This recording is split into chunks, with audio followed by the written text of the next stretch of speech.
আসসালামু আলাইকুম বন্ধুরা, আজকে আমি সুজির হালুয়া বানাবো। চলো তাহলে শুরু করা যাক।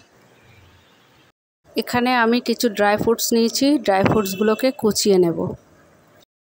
1 টিস্পুন ঘি দিয়ে দিলাম সুজিগুলো ভাজার জন্য। মেজারমেন্ট করা কাপের 1 কাপ সুজি নিলাম।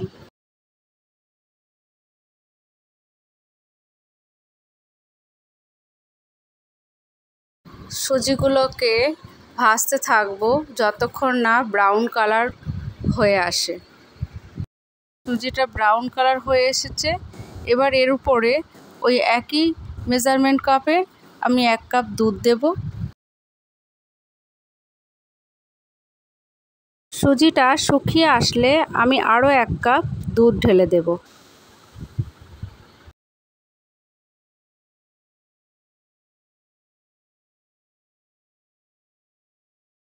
ওই একই মেজারমেন্ট কাপের 1 কাপ চিনি ঢেলে দেব।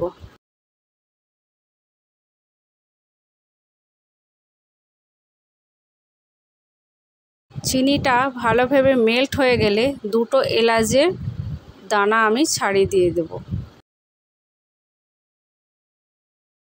সামান্য একটু নুন দিয়ে দেব টেস্টটা বাড়ানোর জন্য।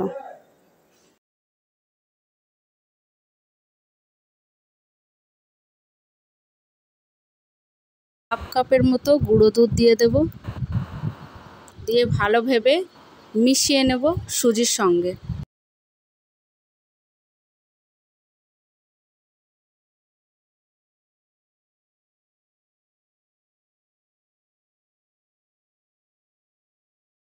এরপর আমি কেটে রাখা ড্রাই ফ্রুটসগুলো দিয়ে দেব।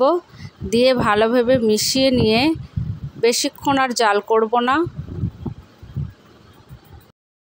এর থেকে আর বেশি জাল করলে সুজিটা শক্ত হয়ে আসবে, খেতে ভালো লাগবে না।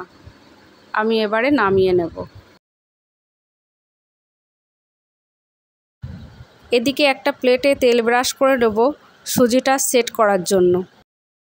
একটা ম্যাশার দিয়ে সুজির উপরে 2টো পেস্তা বাদামকে ঘষে গুঁড়ো করে দেব সুন্দর দেখানোর জন্য। রেসিপিটি যদি ভালো লেগে থাকে আমার চ্যানেলকে সাবস্ক্রাইব করুন, আর লাইক, শেয়ার আর একটি কমেন্ট করে জানাবেন কেমন হয়েছে। আল্লাহ হাফেজ।